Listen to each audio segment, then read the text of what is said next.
ప్రతిపక్షాలు సోషల్ మీడియాలో తనపై తప్పుడు ప్రచారాలు చేస్తూ దిగజారుడు రాజకీయాలు చేస్తున్నారని మంత్రి ముత్తంశెట్టి శ్రీనివాసరావు అన్నారు. విశాఖ జిల్లా వైసీపీ కార్యాలయంలో నిర్వహించిన మీడియా సమావేశంలో ఆయన మాట్లాడారు. భీమిలి నుంచి పోటీ చేస్తున్న గంటా శ్రీనివాసరావు, అతని అనుచరులు తమ పార్టీ నాయకులు, కార్యకర్తలకు ఫోన్లు చేస్తూ బెదిరిస్తున్నారని అన్నారు. ఇలాంటి చర్యలు ఆపకపోతే ఎన్నికల కమిషన్కు ఫిర్యాదు చేస్తామని అన్నారు. ప్రతిపక్షాలకు రాజకీయం అంటే ఒక వ్యాపారమని, ఎన్నికల సమయానికి వస్తారు, అయ్యాక మరి 5 సంవత్సరాలు కనబడరని విమర్శించారు. మే 13 తర్వాత కూడా నేను భీమిలిలో ఉంటా, మీ గంట ఎక్కడ ఉంటాడో కూడా తెలియదని చెప్పారు. రోజు మా సర్పంచులకి ఫోన్ చేయడం, వీళ్ళని హెరాస్ చేయడం, ఇబ్బంది పెట్టడం, పార్టీలో చేరమని, చేరకపోతే మీరు ఎంత చూస్తామని బెదిరించడం, ఆపకపోతే వాళ్ళ మీద కూడా ఎలక్షన్ కమిషన్ కంప్లైంట్ ఇవ్వడం జరుగుతుంది. ఈ ఎలక్షన్ కమిషన్ ఈ బ్యాంక్ డిఫాల్టర్స్ ఉన్న వ్యక్తుల్ని, బ్యాంకులో సొమ్ములు కొట్టిన వ్యక్తుల్ని, ఇలా చట్ట ఉల్లంఘన పాల్పడే వ్యక్తుల్ని వాళ్ళని డిస్క్వాలిఫై చేయాలని కోరుతుంది ఎలక్షన్ కమిషన్.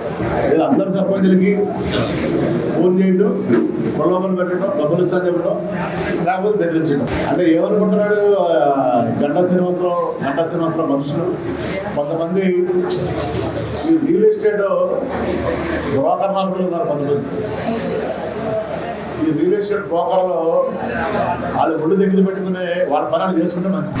ఎవరికి కూడా వాళ్ళ రాజకీయాల్లో తలదూర్చి వీళ్ళేదో ఇబ్బంది పెడతాం స్థానికులు అనుకుంటే మాత్రం నేను చూస్తూ ఊరుకోను. ఎలక్షన్లకి, రాజకీయానికి, వ్యాపారానికి సంబంధం లేదు. అలాగే ఇంకో విజ్ఞప్తి చేస్తాను నేను. ఈ బిల్డర్స్, మధుర వాళ్ళ బిల్డర్స్ ఉన్నారు, రియల్ ఎస్టేట్ వ్యాపారస్తులు ఉన్నారు. వాళ్ళని 5 సంవత్సరాలు నేనే ఎవరిని ఇబ్బంది పెట్టాలి. నేను ఎవరి దగ్గర లంచాలు అడగాల, ఎవరి దగ్గర చందాలు అడగాల.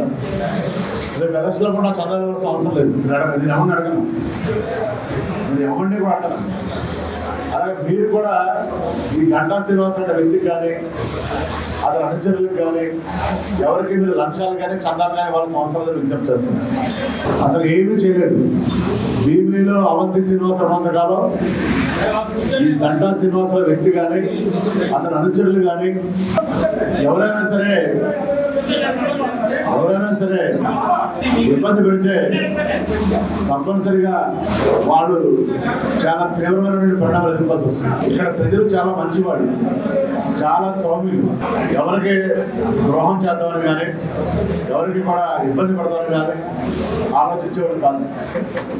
అలాంటి మంచి వాతావరణంలో మనం వచ్చి మన స్వార్థం కోసం, మన రాజకీయం కోసం వీళ్ళని ప్రలోభాలు గురి చేయడం, వీళ్ళ ఇబ్బందులు పెట్టడం, వీళ్ళని బెదిరించడం చేస్తే ఇక్కడ చూస్తూ ఊరుకుంటానికి అవంతి శ్రీనివాసరావు కానీ, జగన్మోహన్ రెడ్డి కానీ సిద్ధంగా లేరు.